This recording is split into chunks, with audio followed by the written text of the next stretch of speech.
Hi, everybody. Welcome to the Jimmy Dore Show. Guess who I'm here with? The miserable liberal and Ron Placone. I'm miserable. So, we talked about, we showed you, first of all, we showed you how the mainstream news media, even the quote-unquote lefty mainstream news media, meaning Mother Jones, MSNBC, how they smeared Bernie Sanders when he ran against an establishment corporatist warmonger like Hillary Clinton. That's what they do. That's what they do. So you saw the Washington Post ran 16 negative articles on Bernie in 16 hours. That whole thing. I mean, that's just the way it is, right? So we only have 6 companies that bring you all our media. If you're a progressive, they're going to smear you. And that's what they do, right? Bernie was sexist. Bernie was a misogynist. Bernie really didn't show up at the civil rights. Remember that? John Lewis, I never saw him. Anything he's grumpy. He's a grumpy guy to his interns. I literally heard someone say that to me. He also, what did they also say? Oh, he doesn't know anything about how to get legislation done. His nickname's the Amendment King. So you see what I'm talking about. So that's what they do. Now, Jeremy Corbyn has really caught on in the UK. Jeremy Corbyn is the lefty. He's taken over the Labour Party. The Labour Party was full of people like Hillary Clinton and Bill Clinton and Al Gore, and he's getting rid of them or he's turning them. And so now, get this. He's now polling ahead of the Tories. Now Labour, oh, God, do you remember all the stories they had printed about how he's going to kill Labour, Jeremy Corbyn? Remember that, how they kept... So now they're doing a thing, now that he's going to take over, now they're starting to really smear him. Now they're calling him they're going to call Jeremy Corbyn an anti-Semite. Believe me, if they could have called Bernie an anti-Semite, they would have. Believe me. He's Jewish, and they almost called him an anti-Semite. So here's what they're doing. Now, this is a straight-up smear job by NBC. Straight up smear. Now, let's remember who they are, Comcast, and they're no fans of progressives. So that's what this is. It's unbelievable. So is there a problem with anti-Semitism? Yes, there's a problem with anti-Semitism in the world. Is there a problem with, and especially in populist movements, you get lots of people from different, like Bernie appealed to a lot of Trump voters because a lot of the Trump voters like that he wasn't bought. So you get a lot of different people in an organization. So what they're trying to do now is say that somehow Jeremy Corbyn's brand of labor politics is somehow uniquely anti-Semitic. And what they do in this article is they conflate criticism of Israel's policies, the state of Israel, with anti-Semitism. Now, I hope you can be an anti-Zionist and not be anti-Semitic. You can be a Jew who's anti-Zionist. So that's what they do all through this article. I'm going to show you what a crap article this is, okay? And I hope you appreciate I cleaned it up, too, so you can say crap on the radio. So watch this. Britain's Labour Party is riding high in the polls, but some of its most loyal members find themselves wavering in their support because of what they see as an increase in anti-Semitism that they consider to be linked to the party. So, again, they did this to Bernie Sanders. He's the most progressive guy in the world, and they try to throw all these smears at him. And we screamed on this show, also on the Young Turks, if you call Bernie Sanders a sexist and a misogynist, when a real one comes along, now it's not going to land. Oh, my God, a real one came along, and it didn't land. Oh, my God. So if Trump's a sexist misogynist and Bernie Sanders is a sexist misogynist, then that can't be that horrible of a thing, can it? That's called the boy who cried wolf, and that's what the Democrats do. The corporatists, that's what I mean. So, so check that out. So they're trying to say that anti-Semitism is linked to the party and want to see their evidence. Here's their evidence. Take Steve, who voted for Labor in every election. No last name. No last name. Just a dude. Just some dude. It's so prevalent, and people are so upset about it that they can't even find a regular citizen willing to go on the record. Isn't that something? Take Steve, who voted for Labor in every election since coming of age, campaigned for the party many times, and helped run his local branch. Still, the 45-year-old psychologist says his hand hesitated over the ballot as he got ready to vote in the last election in June. This is the first time in my life that I've struggled to vote for Labor. Party's more popular than ever. Ever. He's adding hundreds to the party. They've never been bigger, more people, more popular, already outpolling. He's now finally outpolling with everybody in the media against him, outpolling the Tories. And this guy says, this was the tough one. This was the tough one. You didn't have a problem voting for the warmonger Tony Blair? Okay.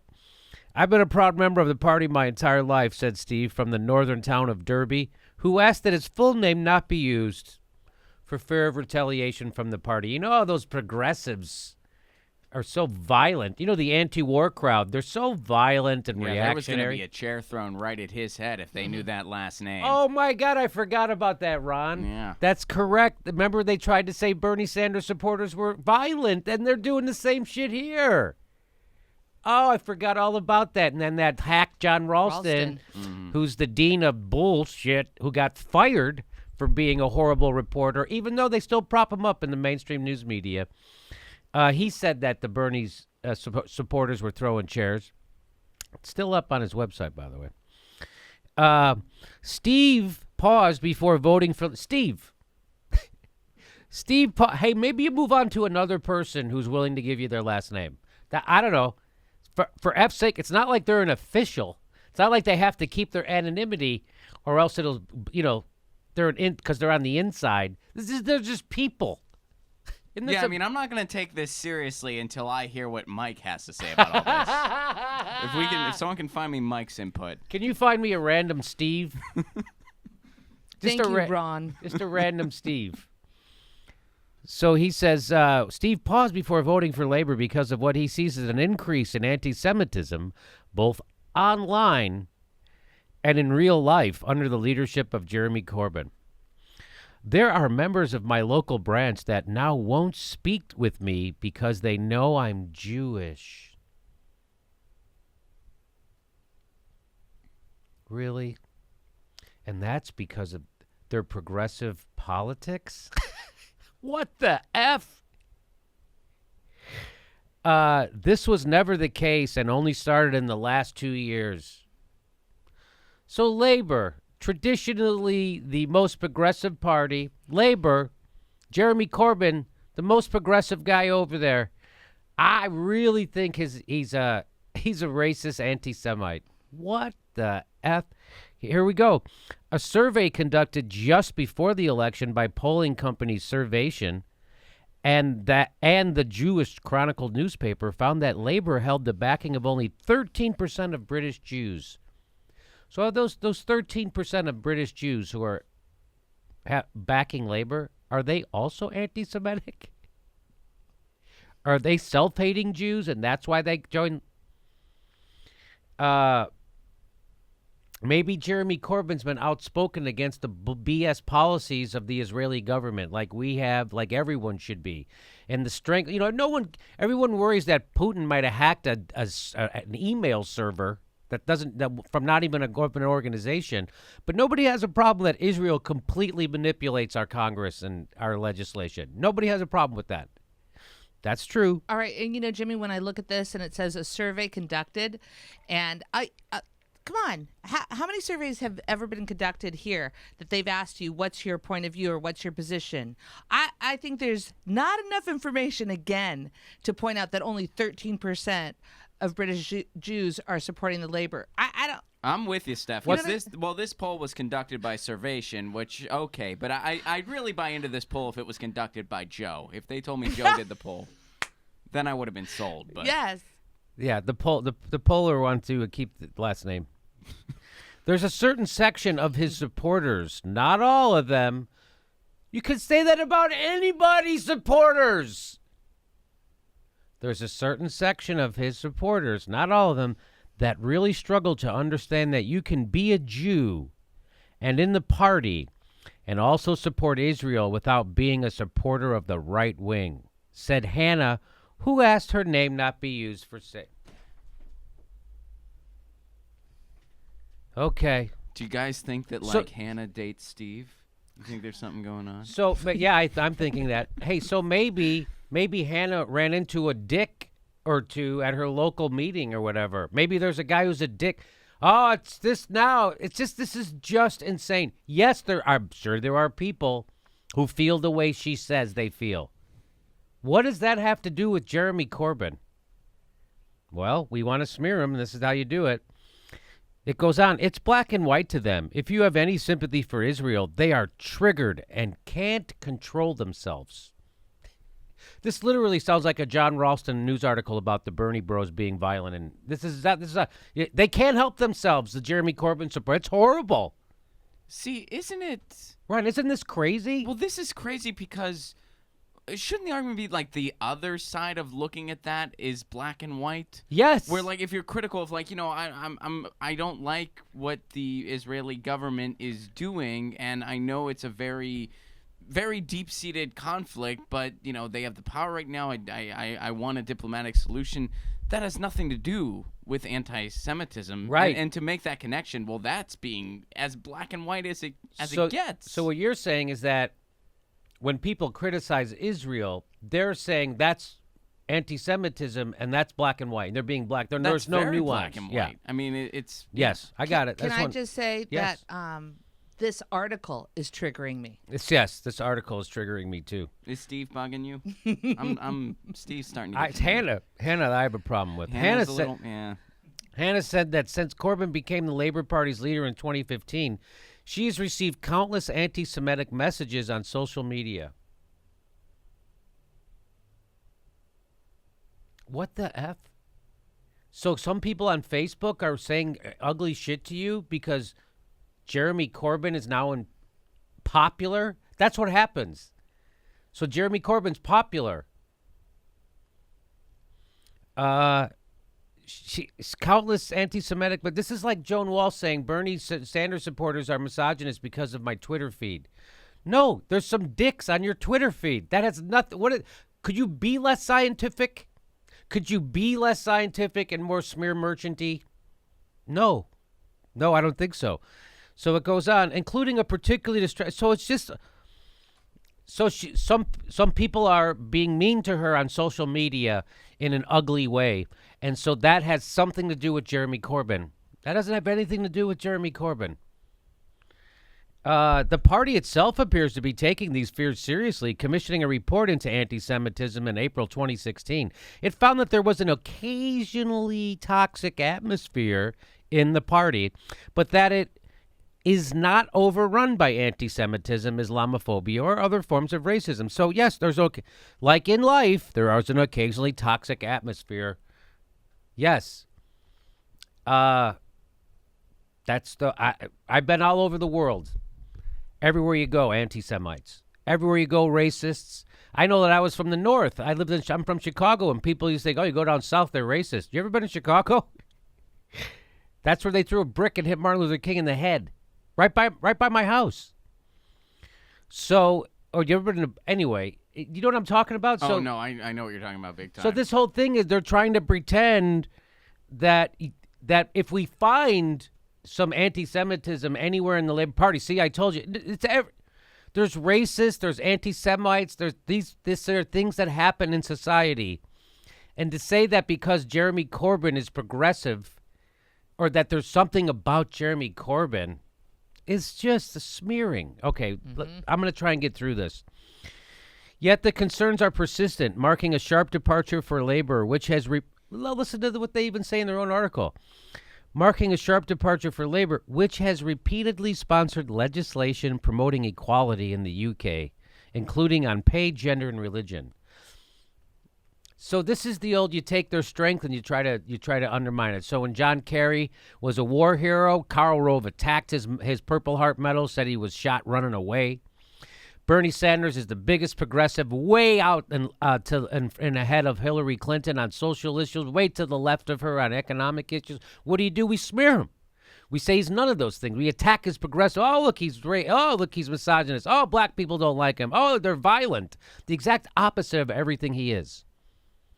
And this is what's happening here. They're the opposite of that, even when they were neoliberally. For most of its history, labor was the most pro-Jewish and pro-Zionist of all major political parties in the country. However, over the past 3 years, its leadership has been more critical of Israelis' policies. And Corbyn has said that he would immediately recognize a state of Palestine if he became prime minister, which some see as dangerous if it came with no political conditions attached. This is not anti-Semitism. So you guys are now conflating accurate criticism of the Israeli state's policies with anti-Semitism, and it happens all through this article. There it is, right there.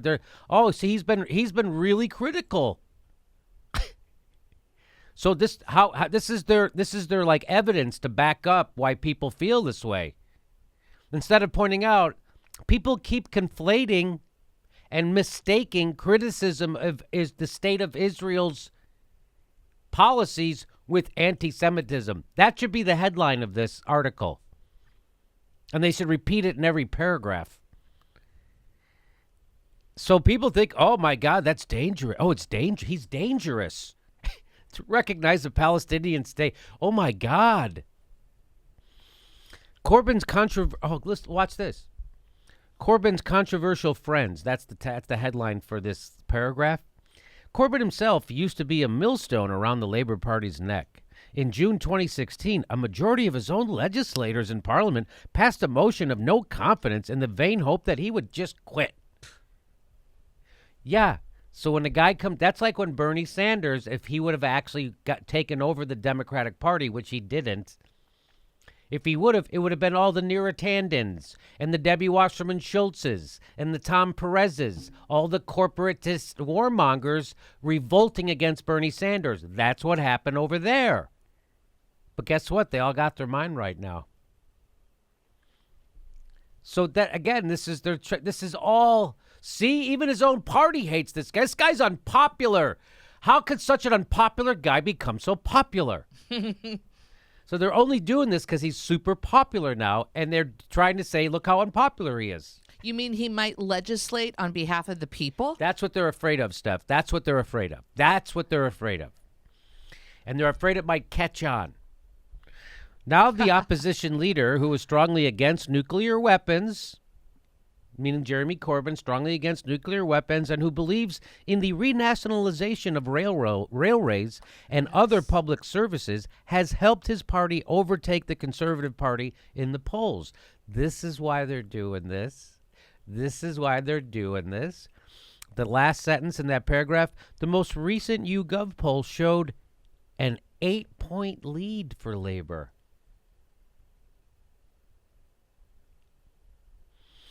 In addition to accusations that Corbyn hasn't cracked down hard enough on hostility to the Jews, he himself has a mixed history with the Jewish community. What the F? Reading through his past comments about Israel, where is that folder? I think Steve. I think it's at Steve's house. I think Steve or Hannah somebody has it. Text Steve and we can get that guy Steve from earlier in the articles. Text him or Hannah. I bet they have. Reading through his comment. Watch this. Reading through his comments about Israel, which plays a strong role in the identity of many British Jews, is jarring in comparison to comments by other political leaders, past and present. Yeah, because they've been fucking lapdogs to Israel. Yeah, it's jarring when someone tells you the truth. When Bernie Sanders just sits next to Tom Perez and says, it's the goddamn corporate Democrats that are the problem. It's jarring to Tom Perez and the rest of the Democrats who think Hillary Clinton was a savior. It's jarring. This is and moving on. At the unveiling of the report into anti-Semitism in the Labour Party, Corbyn seemed to compare Israel to the ISIS terror group, shocking many of his own Labour legislators. It just never stopped. I mean, this is nonstop. That's why I'm reading you so much of it. Like, I didn't know what to leave out of this article because every paragraph is shocking in its I don't know, in the depths it will go. It can't go low enough. The Jewish community was seeing anti-Semitic incidents as a course of conduct, and Labor was seeing it as isolated events. Our Jewish friends are no more responsible for the actions of Israel or the Israeli Prime Minister Benjamin Netanyahu government than our Muslim friends are for those various self-styled Islamic states or organizations, he said. That's what shocked people? That's what he said that drove people crazy?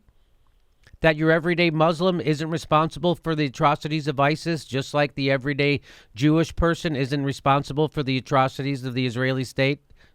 That's what drove them nuts? That's what drove them nuts. The Conservative Party is 8 seats short of a majority in Parliament and needed to secure the agreement of a small party from Northern Ireland to get their governing agenda through Parliament last month. I'm going to read you that paragraph again because it's all framing, baby. And this is what got me watching the Young Turks to begin with. I don't know how many years ago I started watching Cenk Uygur, is because he caught this stuff and he showed you how they frame it. And this, look how they're framing this. So everything Labor's, since Jeremy Corbyn, they're anti-Semitic. There's this. People are afraid for their safety because of the anti-Semitism.